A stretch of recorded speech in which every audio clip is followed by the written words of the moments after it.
기도할 때는요. 한국 교회를 위해서 기도하고 그리고 우리 손돌 교회를 위해서 기도하시겠습니다.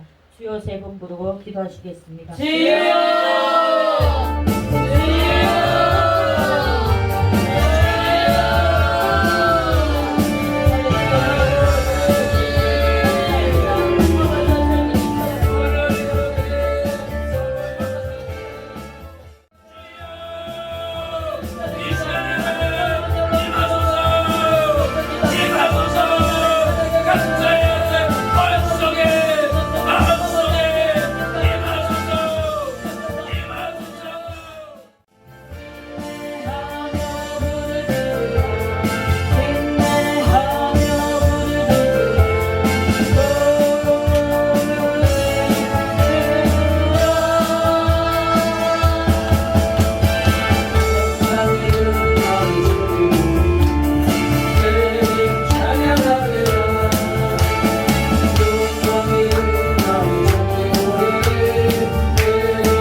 신경하고 나서 박성현 선생님 나와서 기도하시겠습니다.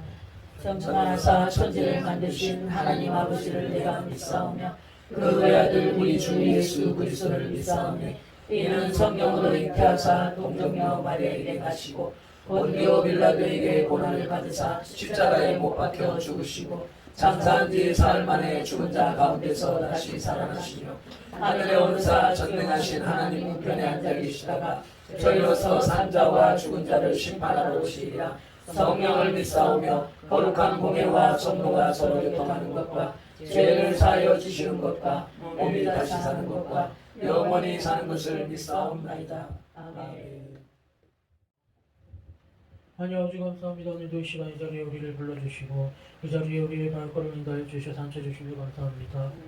이 시간 우리가 기도하는 동안에 찬양하는 동안에 마음을 열릴 수 있도록 인도해 주시고 아직 이제 말씀을 들을 때 말씀을 듣고 큰 깨달음을 얻을 수 있도록 인도해 주세요. 그 말씀 속에서도 하나님의 역사가 느껴지게 하여 주시고 지금 이 시간 이 자리에서 하나님의 역사하시는 일을 볼 수 있도록 인도해 주세요. 예수님의 이름으로 기도합니다. 아멘. 오늘 우리에게 주시는 하나님의 말씀이 사도행전 23장 11절로 15절 말씀이지요. 함께 찾으셔서 합독하시겠습니다. 그날 밤에 주께서 바울 곁에 서서 이르시되 담대하라. 내가 예루살렘에서 나의 일을 증언한 것 같이 로마에서도 증언하여야 하리라 하시니라. 날이 새매 유대인들이 담을 지어 맹세하되 바울을 죽이기 전에는 먹지도 아니하고 마시지도 아니하겠다 하고 이같이 동맹한 자가 40여 명이더라. 대제사장들과 장로들에게 가서 말하되 우리가 바울을 죽이기 전에는 아무것도 먹지 않기로 굳게 맹세하였으니 이제 너희는 그의 사실을 더 자세히 물어보려는 척하면서 공회와 함께 천부장에게 청하여 바울을 너희에게로 데리고 내려오게 하라. 우리는 그가 가까이 오기 전에 죽이기로 준비하였노라 하더니 아멘. 성경의 내용을 몇 가지 살펴볼 것 같으면 11절에 주께서 바울 곁에 서서 사명을 재확인시키시면서 격려하시는 말씀이 있습니다.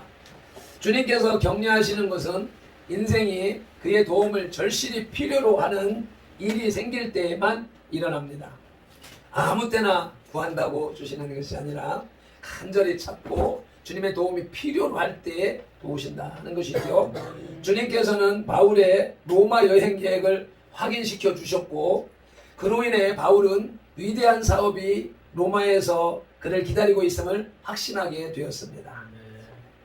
12절에 유대인들의 맹세처럼 작당하여 불법자를 죽이는 일이나 단식 서약을 하는 것은 사무엘상 14장 24절에 등장하는 사울왕의 금식 명령같이 유대인 사회에서 종종 일어나는 그런 일들이었습니다. 이러한 단식은 일종의 위협적인 시위 행동에 불과한 것이었습니다. 탈무드에서는 단식을 맹세한 사람이 음식을 먹는 경우는 맹세를 어긴 죄를 짓게 되고 먹지 않을 경우에는 자기의 생명을 거스르는 죄를 범하는 것이 되기 때문에 현인에게로 가서 맹세를 풀도록 되어 있다고 합니다. 그러므로 자발적인 의도로 자신의 죽음을 담보로 맹세하는 것은 단지 하나님을 자기들의 범죄 행위로 끌어들여 스스로를 저주하는 것에 지나지 않습니다. 14절 15절에 대제사장들과 장로들이 공회와 함께 모략을 펼칩니다. 이때 대제사장들은 대부분이 사두개인이었습니다. 장로들은 대제사장들을 제외한 산헤드린의 나머지 모든 회원들을 포함하는 것입니다. 유대의 종교 지도자들과 정치 지도자들을 총망라하는 것이지요. 공회와 함께라는 말에서 바리새인도 가담했다고 생각할 수 있습니다.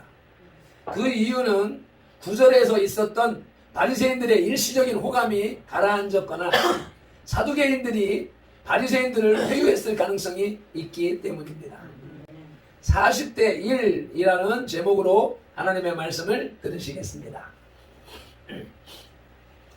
바울은 각처의 성도들의 기도와 만류 가운데에서 예루살렘으로 귀환했습니다. 유대인들은 바울을 보고 죽이려고 소동을 벌였지만 도리어 바울은 바리새인들에게 복음을 전할 기회를 2번이나 얻기도 했습니다. 이에 더욱 격분한 유대인들은 이제 바울을 죽일 것을 모의합니다. 그러나 전능하시고 공의로우신 하나님께서 나타나셔서 바울을 위로하십니다. 유대인 40대 바울 1회 40대 1회 영적 전투가 벌어집니다. 첫째로 40여 명의 유대인들을 살펴보시겠습니다. 40인의 유대인 결사대는 첫째로 바울을 죽이기로 동맹한 자들입니다. 11절로 13절 말씀을 다시 한번 더 읽으시겠습니다. 그날 밤에 주께서 바울 곁에 서서 이르시되 담대하라. 내가 예루살렘에서 나의 일을 증언한 것 같이 로마에서도 증언하여야 하리라 하시니라. 날이 새매 유대인들이 당을 지어 맹세하되 바울을 죽이기 전에는 먹지도 아니하고 마시도 아니하겠다 하고 이같이 동맹한 자가 40여 명이더라. 아멘. 40여 명의 유대인들은 이제 바울을 죽이기로 동맹했습니다. 경건하고 능력 있던 스데반도 바로 이 유대인들이 결의에 의해 순교당했고 빛 대신 예수님도 십자가에 못 박게 하소서라는 유대인들의 한결같은 외침 때문에 십자가에 죽으셨습니다. 마가복음 15장 13절로 14절 말씀을 함께 읽으시겠습니다. 저희가 다시 소리 지르되 저를 십자가에 못 박게 하소서. 빌라도가 가로되 어찌 비뇨 무슨 악한 일을 하였느냐 하니 더욱 소리 지르되 십자가에 못 박게 하소서 하는지라. 아멘. 그런데 바울도 이제 당을 지어 맹세하되 바울을 죽이기 전에는 먹지도 않냐고 마시도 아니하겠다고 굳게 맹세하는 유대인들에 의해서 생명의 위협을 받고 있는 것입니다. 이처럼 불의한 역사의 반복은 사람들이 악하고 불의한 카인의 후예로서 죄의 성품을 담는 데서 비롯됩니다. 그러나 역사는 불의가 번창하는 역사만 반복되는 것이 아닙니다. 불의한 자들을 벌하시는 하나님의 심판을 유보시키고 있을 뿐이지요. 어디서든 인간의 불의가 극에 달한 곳에서는 반드시 심판의 역사가 반복되는 것입니다. 창세기 6장에 죄악이 관영하던 노아 시대에는 홍수로서 심판하셨습니다. 창세기 19장에 음란의 도시 소돔은 유황불로 심판하셨습니다. 창세기 11장에서 하나님의 보좌에 오르려는 바벨탑 사건을 통해서 언어를 혼잡하게 하셔서 심판하셨습니다. 중세 14세기에는 종교가 권력을 잡아서 부패했을 때의 흑사병, 바이러스를 통하여서 심판하셨습니다. 지금이 꼭 그와 같은 시대를 비교 생각하게 하고 있지요. 베드로후서 3장의 3절에는 말세에 불로 심판하실 것을 예언하고 계십니다. 계시록 6장 14절에서도 이제 마지막 때에는 불심판이 기다리고 있습니다. 모든 체질이 불에 녹아지고 하늘이 말려 사라져 버리고 이게 불로 심판하신다고 하셨는데, 그러나 분명한 것은 예수님을 믿는 우리들에게는 사도행전 2장 17절에서 말세에 성령을 부어 주셔서 아멘. 이 죄악이 관영한 세상에서 구별해내시고 건져내시겠다고 약속을 하고 계십니다. 그리고 3장 13절에 가서는 새 예루살렘을 약속하고 계십니다. 아멘. 세상은 불신자들은 불심판을 받아서 영원한 지옥 불못으로 던져질 것이지만 예수 그리스도를 주인으로 믿고 따르는 우리들에게는 새 예루살렘이 준비되어져 있다는 것입니다. 아멘. 40인의 유대인 결사대는 바울을 죽이기로 동맹을 했습니다. 그러나 바울이나 우리는 그 죽음도 두렵지 않은 이유가 하나님의 말씀이 분명하게 약속하고 계시기 때문인 것이죠. 아멘. 40인의 유대인 결사대는 둘째로 대제사장들과 장로들까지 포섭했습니다. 동맹한 유대인들은 대제사장과 장로들에게 모든 계획과 각오를 말하면서 합세할 것을 권유했습니다. 이로써 종교의 지도적인 위치는 이미 재구시를 못하는 한낱 권위에 불과한 것이 되었습니다. 오히려 악을 도모하는 자들을 정당화시켜주는 자리가 되어 있었습니다. 시편 12편 8절에 비루함이 인생 중에 높아지는 때에 악인이 처처에 횡행하는도다 라는 다윗의 탄식처럼 유대 사회는 비루한 지도자들이 들끓고 악인이 횡행하고 있었습니다.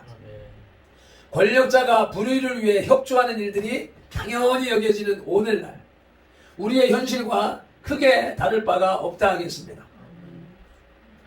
문제는 이처럼 불의를 위해 똘똘 뭉쳐진 자들을 대항하는 우리의 자세입니다. 아멘.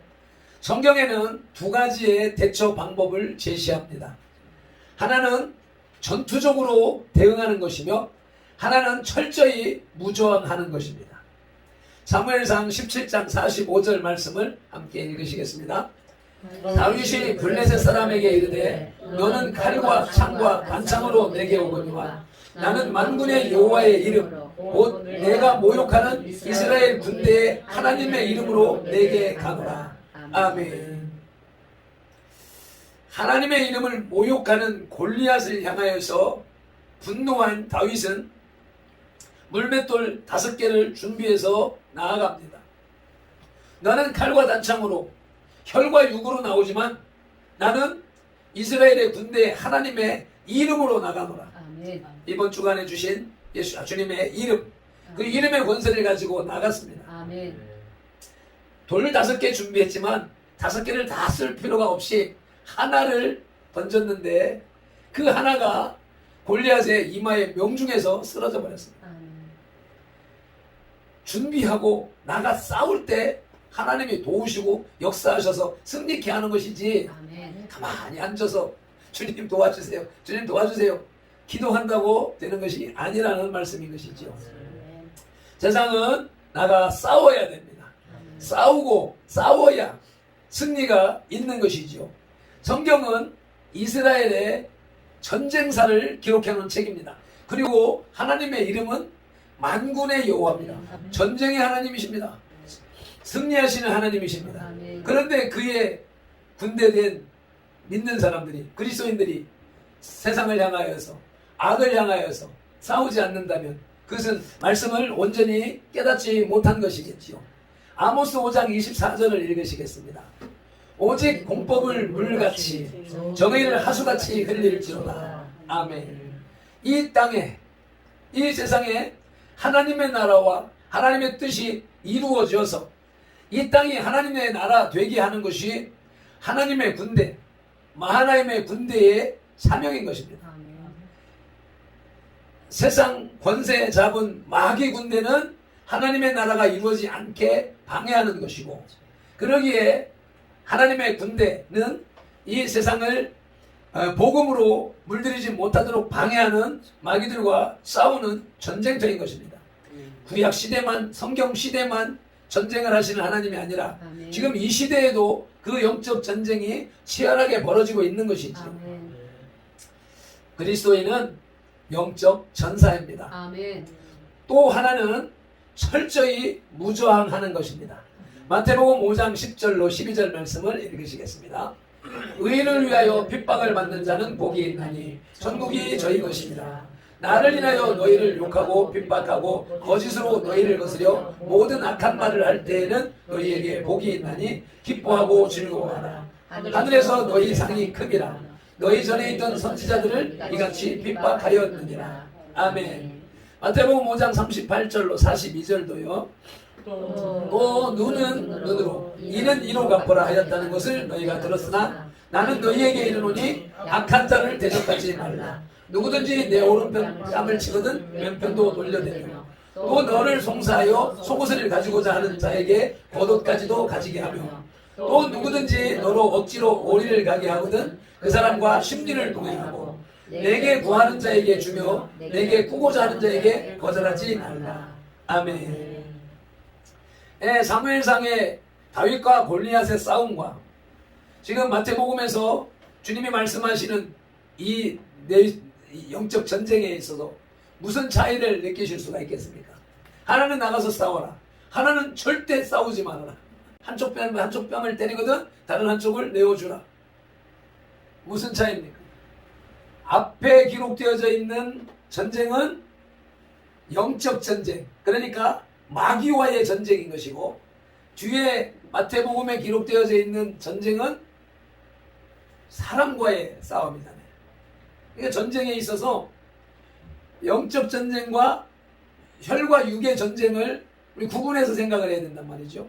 이게 구분이 안 되니까 저 사마귀가 하는 일도 협력해야 되는 거라. 그 싸우면 안 된다라고 말을 하게 되고, 또 사람과의 싸움에서도 또 싸워라 말아라 이런 결과가 나오는 것이죠.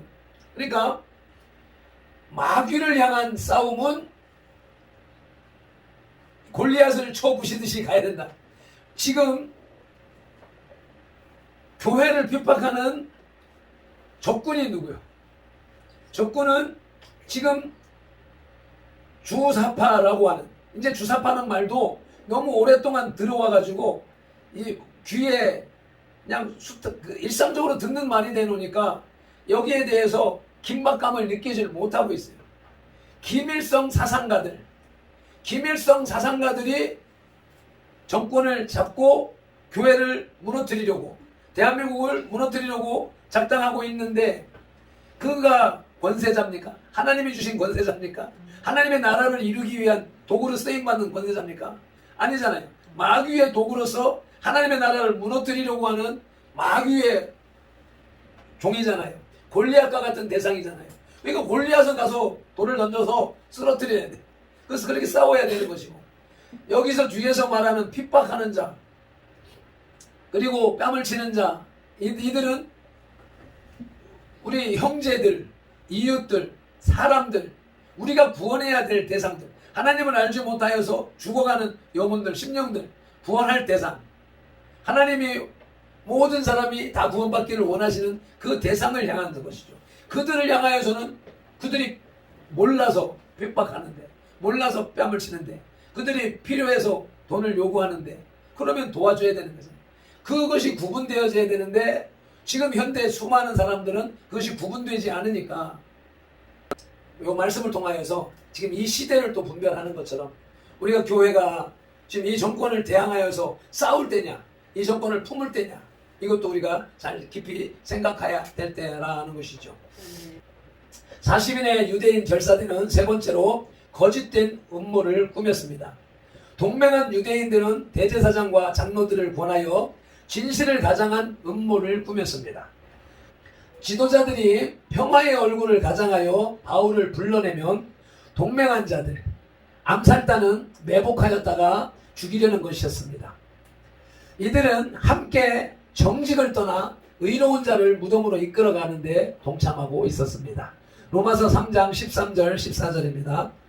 저희 목구멍은 열린 무덤이요 그 혀로는 속임을 베풀며 그 입술에는 독사의 독이 있고 그 입에는 저주와 악독이 가득하고. 그러나 하나님의 법은 이들의 매복함이, 숨어 기다림이 자기의 피를 흘리며 자기의 생명을 해하는 것이라고 경고하고 있습니다. 잠언 1장 18절입니다. 그들의 가만히 엎드림은 자기의 피를 흘릴 뿐이요 숨어 기다림은 자기의 생명을 해할 뿐이니. 아멘. 악인들이 우리를 향하여서 비난하고 비판하고 공격하는 것, 결국은 자기들의 머리 위에 숯불 쌓는 것입니다. 이제 40대 1 하나님 앞에 홀로 서 있는 바울을 조라마 비전하겠습니다. 하나님 앞에 홀로 서 있는 바울은 주님이 함께 하시는 사람입니다. 이러한 살인 음모가 계획되는 동안에 매여있는 바울에게 주님께서 찾아오셨습니다. 그리고 바울 곁에 서서 친히 말씀하고 계십니다. 바울의 곁에 서 계시며 담대하게 하시는 주님의 위로는 외롭게 매여있는 바울에게 큰 힘과 용기가 되었습니다. 마치 이사야 선지자가 주님의 함께 하시는 약속을 붙잡고 그의 직무를 감당했던 것과 같습니다. 이사야 41장 10절입니다. 두려워 말라 내가 너와 함께함이니라. 놀라지 말라 나는 내 하나님이 됨이니라. 내가 너를 굳세게 하리라. 참으로 너를 도와주리라. 참으로 나의 의로운 오른손으로 너를 붙드리라. 아멘. 이것이 이사야에게 하는 말씀으로만 들리는 것이 아니라 저와 여러분을 향한 주님의 음성으로 들으시기를 축복합니다. 다윗도 주님의 붙드심의 약속을 인하여 사울과 압살롬의 추격에 피신하는 중에도 두려워하지 않고 안심할 수 있었습니다. 시편 3편 5절로 6절 말씀입니다. 내가 누워 자고 깨었으니 여호와께서 나를 붙드심이로다. 천만인이 나를 둘러치려 하여도 나는 두려워하지 아니하리이다. 아멘. 천만인이 둘러친다 할지라도 하나님이 내 편에 계시니 내가 하나님의 편에 있으니 두려워할 것이 없는 것이지요. 바울도 비록 사망의 음침한 골짜기와 원수의 위협에 목전에 처했었지만 그 가운데서 주의 지팡이와 막대기의 비밀을 깨달음으로써 평안을 누리고 자기의 맡은 바 사명에 충실했던 것입니다. 결국 이로 인해 바울을 죽이기로 맹세한 40여 명의 암살단의 모략과 계계는 눈동자같이 보호하시는 하나님의 권세 앞에 무력해지고 말았습니다. 오늘날도 진리를 행하다가 무고히 어려움을 겪는 성도들에게 주님께서는 나타나십니다. 나타나셔서 고난받는 성도들에게는 위로와 용기와 평안을 주시며 대적자들에게는 그들의 모든 악행을 무력하게 하십니다. 이러한 일들이 우리 가운데 크고 작게 벌어지고 진행해 가고 있는데 우리들이 무관심하여서 느끼지 못하고 지나가는 경우들이 많이 있었을 것입니다.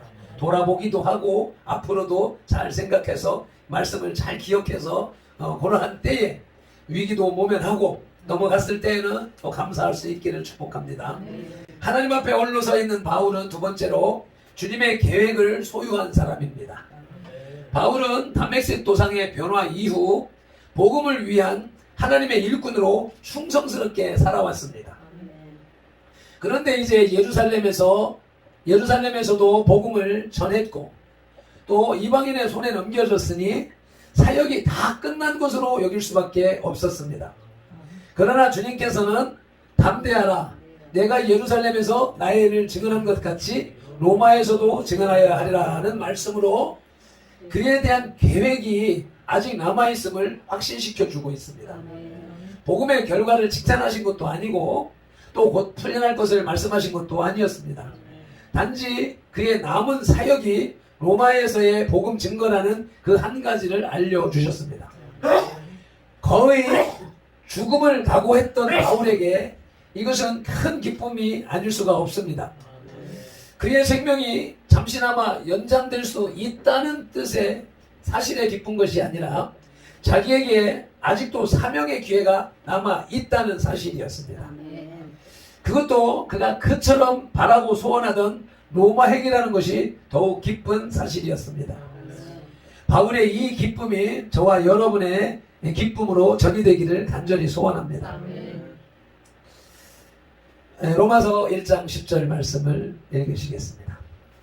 어떠하든지 이제 하나님의 뜻 안에서 너희에게로 나갈 좋은 길 얻기를 구하노라. 결론은 좋은 길, 결과는 우리 예비되어져 있는 것입니다. 이미 천국은 따놓은 당상인 것이고 사명자가 사명이 끝나지 않으면 절대로 죽지 않는다라고 하는 말이 이에서 나오는 것입니다. 말씀을 맺겠습니다.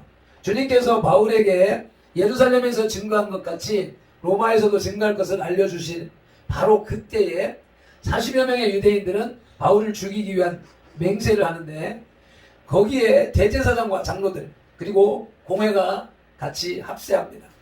지금의 우리의 상황과 똑같습니다.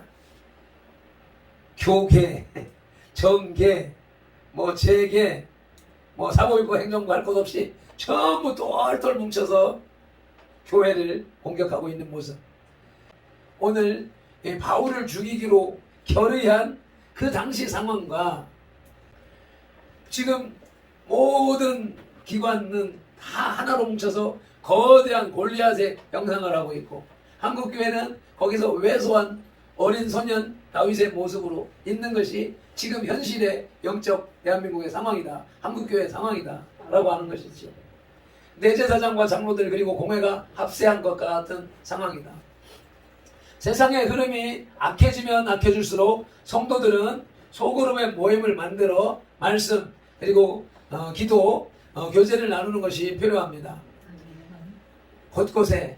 그런데 지금 그런 것마저도 소홀해져 가고 있고 이 적군은 그러한 비밀을 알아서 대예배 외에 모든 모임을 하지 못하도록 이 전략을 써나가고 있잖아요.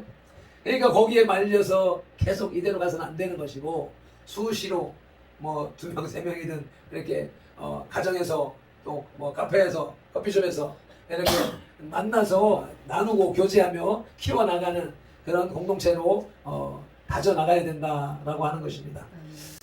기도하시겠습니다. 하나님 아버지 감사합니다. 제사장과 장로들 유대인들이 합심하여서 바울을 죽이려고 하는 그때에 주님이 바울 편에 서서 위로하시고 아멘. 용기 주시는 모습을 우리가 조라마 비전했습니다. 아멘. 오늘 우리 곁에도 주님이 서 계신 줄로 믿습니다. 아멘. 우리의 삶 속에 우리를 떠나지 마시고 아멘. 언제 어느 때나 함께 동행하여 주셔서 아멘. 우리로 하여금 세상과 짝하지 말게 하시고 아멘. 저 골리앗에게 두려워 떨어 무릎 꿇지 말게 하시고 아멘. 담대하게 나아가 다윗처럼 승리하는 우리 선도의 지체들이 다 될 수 있도록 은혜를 베풀어 주시옵소서. 아멘. 감사하며 예수님의 이름으로 기도드리옵나이다. 아멘. 아멘.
우리 주여 삼창하면서 기도 올려드리시겠습니다.